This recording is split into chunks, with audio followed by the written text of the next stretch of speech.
wabarakatuh. Halo semua. Hai, pada kesempatan ini kami dari kelompok 2 kelas 3 SIR mata kuliah Arsitektur dan Organisasi Komputer jurusan Sistem Informasi Universitas Metamedia. Hari ini kami akan menjelaskan perangkat dari kontrol prosesor. Hari ini kami akan menjelaskan perangkat dari Central Processor Unit atau CPU. Sebelumnya, perkenalkan saya Vivi Oktavilianda, NIM 2114000012. Dan saya Safira Trisudartana dengan NIM 2114000006. Baiklah, kita langsung saja ya.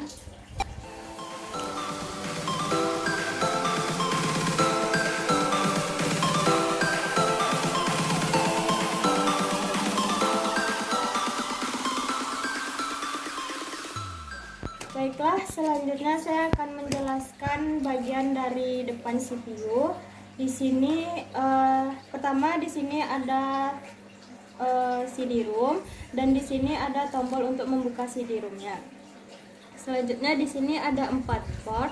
Yang 2 port ini berfungsi untuk menghubungkan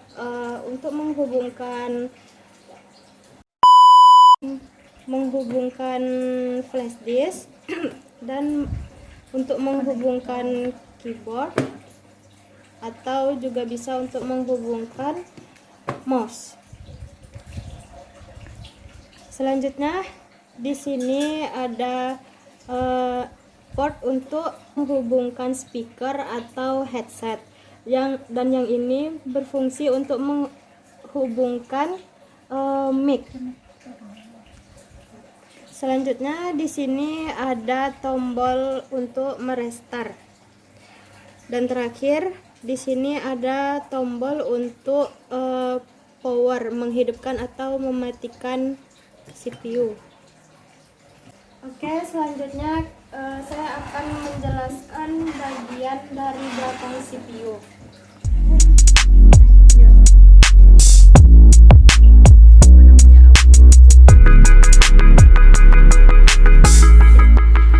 Baik, untuk bagian belakang di sini ada kabel power yang fungsinya untuk menghubungkan kabel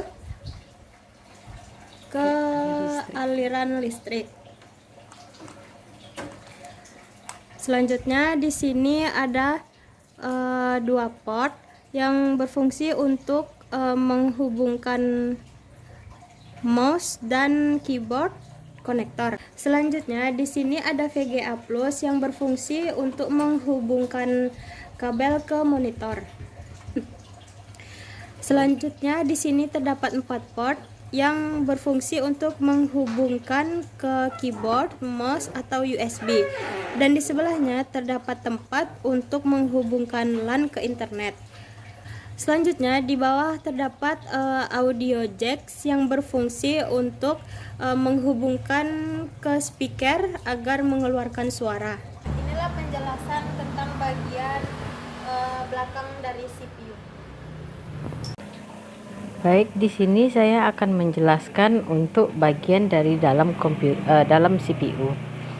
Yang pertama yaitu motherboard atau papan motherboard yang merupakan sebuah papan sirkuit tempat berbagai komponen-komponen elektronik dan komputer lainnya dipasang dan bisa terhubung satu dengan lainnya.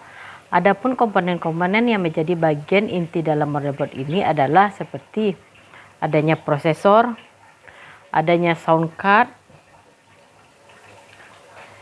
Sound card ini bisa kita lepas pasang.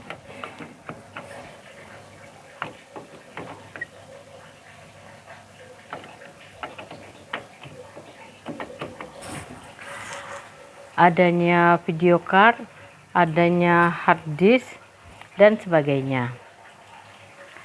Selanjutnya untuk bagian dari prosesor. Prosesor adalah salah satu komponen inti yang terdapat dalam CPU komputer. Jika tidak ada prosesor, kemungkinan perangkat komputer tidak dapat bekerja sama sekali.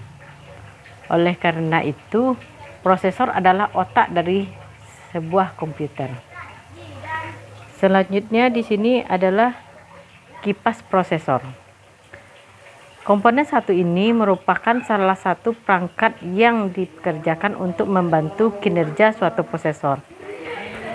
Kipas prosesor berfungsi sebagai pendingin atau penjaga suhu prosesor agar tetap dingin dan stabil.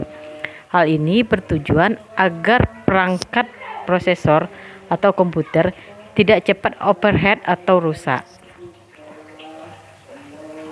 Selanjutnya, RAM atau Random Access Memory merupakan salah satu komponen yang terdapat di bagian dari CPU. RAM memiliki kedudukan yang penting bagi komputer. Di pasalnya, komponen yang satu ini bekerja sebagai tempat penampung data sementara yang telah diproses oleh prosesor sebelum dilanjutkan kepada komponen-komponen yang lain. RAM juga dapat diganti dengan ukuran kapasitas yang lebih besar ataupun kecil. Namun hal ini juga harus menurut maksimal RAM yang terdukung oleh motherboard Anda. Sebagian kapasitas memori RAM, jika hal itu tidak didukung oleh motherboard, maka bisa dipastikan hal tersebut tidak dapat terbaca oleh suatu perangkat komputer.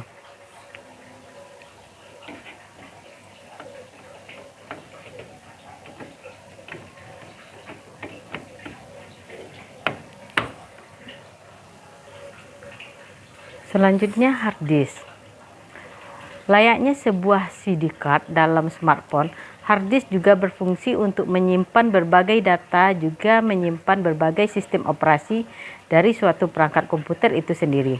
Hard disk biasanya digunakan untuk dalam perhitungan byte, dan semakin banyak kapasitas hard disk, maka semakin banyak pula data-data konvensional yang dapat Anda simpan. Untuk kapasitas hard disk yang beredar di pasaran biasanya bervariasi, mulai dari 250 GB, 500 GB, 1 TB hingga 3 TB.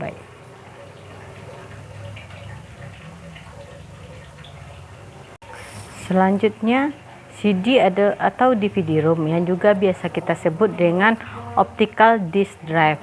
Ini adalah piranti yang dapat digunakan untuk menulis atau membaca kaset atau kepingan DVD atau CD. Selain itu, juga dapat digunakan untuk memburning atau mengcopy CD dengan menggunakan berbagai software seperti Nero, Infra Recorder, dan sebagainya. Selanjutnya, power supply. Komponen yang terakhir yang kita bahas adalah power supply, merupakan bagian dari sistem komputer dan unit CPU yang berfungsi sebagai daya atau sumber arus listrik. Pada setiap komponen komputer, selain itu, power supply juga berfungsi merubah tegangan DC menjadi AC sebelum dialirkan ke setiap komponen-komponen itu sendiri. Power supply juga memiliki tegangan daya yang berbeda-beda, yaitu mulai dari 300 watt, 380, 400 watt, 500 watt, dan sebagainya.